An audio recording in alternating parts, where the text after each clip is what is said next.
Okay, well, hopefully by tomorrow I can have this thing running. Kind of made myself just a quick knockout list here. Basically, I need to Loctite the supercharger pulley. I could never find a belt, so I'm going to have to just kind of invent something here for a temporary belt.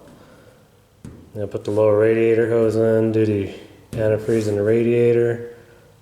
When I rewired all my wiring, I forgot to wire my starter wire back up, so got to do that. And then since I got the fuel shutoff switch in the dash, I'm gonna crank the engine over until I got some oil pressure. And then I'm gonna turn on the fuel pump and prime the fuel system a few times to make sure I have no leaks.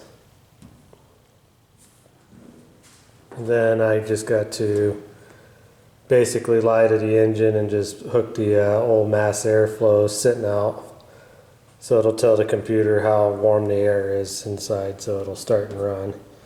And then I'm just going to check the wiring, check for leaks, and she should be ready to fire up. I didn't do it on camera, and I should have, but so when you're filling up these things, you can't just fill them up. You have to get your wire, your key, however you got your electric motor running.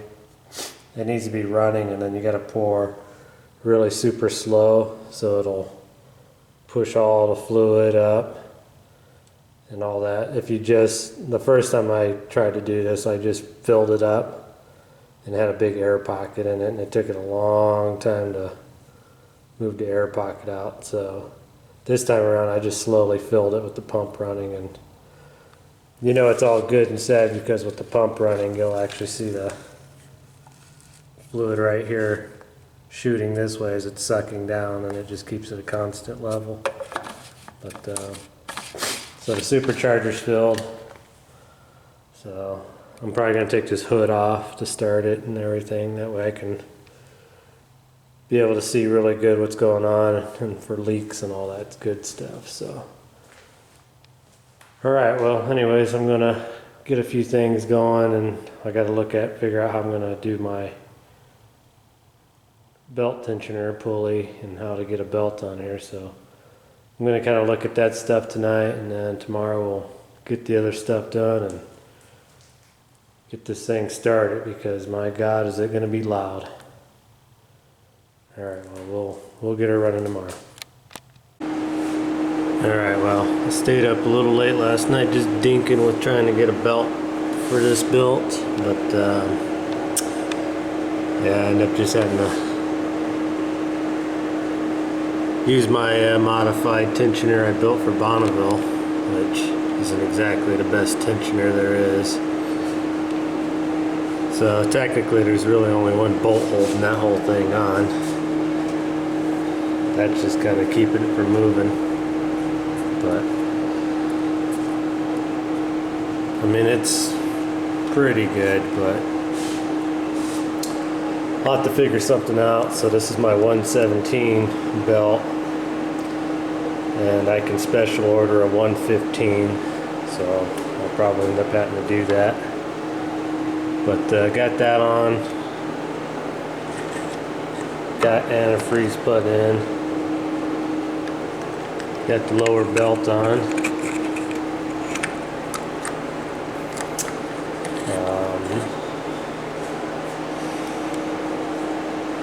Oh, my mass air I was talking about, so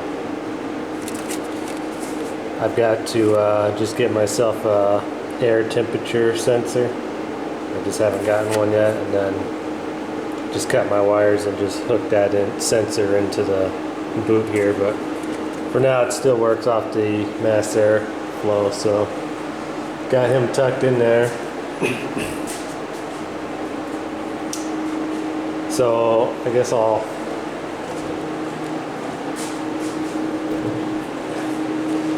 so this is the 102 Chinese made throttle body, which as I said in the other videos, that the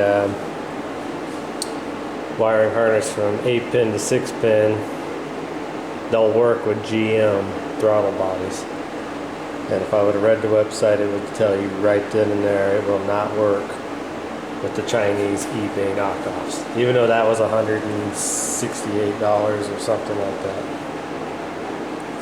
But the guy from Instagram, I guess he works at a wrecking yard or something, and he had a couple of these. I'm guessing these are 90 or 92 millimeter throttle bodies that are GM factory with the 6-pin, and I did test it. It does work. So a little bit smaller, but here's what I was using all through Bonneville and everything. So there's the 102, and there's the 78. So, you know, still a pretty good size step up from that one there. I took the hood off like I said I was going to, so I Loctite my supercharger pulleys. I did the belt, put the lower radiator, antifreeze, and I stuffed the mass airflow in there. I gotta do this driver's side spark plug wires, and I gotta do the starter wire. So I'll get that stuff done. And getting pretty close. Not too much more to have to do, so we can finally start this guy. So let me get a few more things done, and I'll bring you back here. Well, we're getting really super close. I have a gas leak on that fitting there.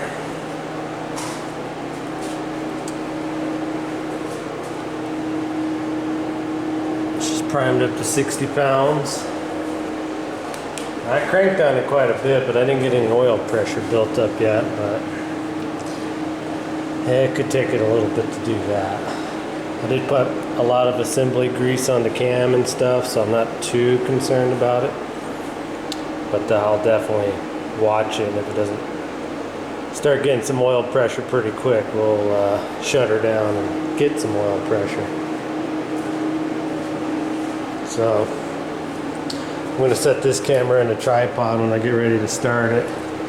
It's probably going to be really loud and obnoxious and everything else if it'll start and run. But the rare time that the trunk light's actually working, so it's a sign it wants to start and run. But I think I've got everything figured out. I just got to fix that fuel leak on it real quick, and yeah, she's ready to start, I think. So I'm gonna carry on here. Okay, well, I'm on my phone, got the camera, and I even got Chelsea out there recording. So our big thing is pressure and everything else. So here we go.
So she's alive. What do you think, Chelsea?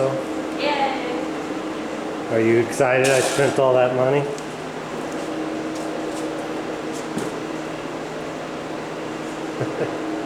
You don't want to say? Let's just Alright. say you're not dead yet. So she runs. I don't see any leaks. So I'm very happy.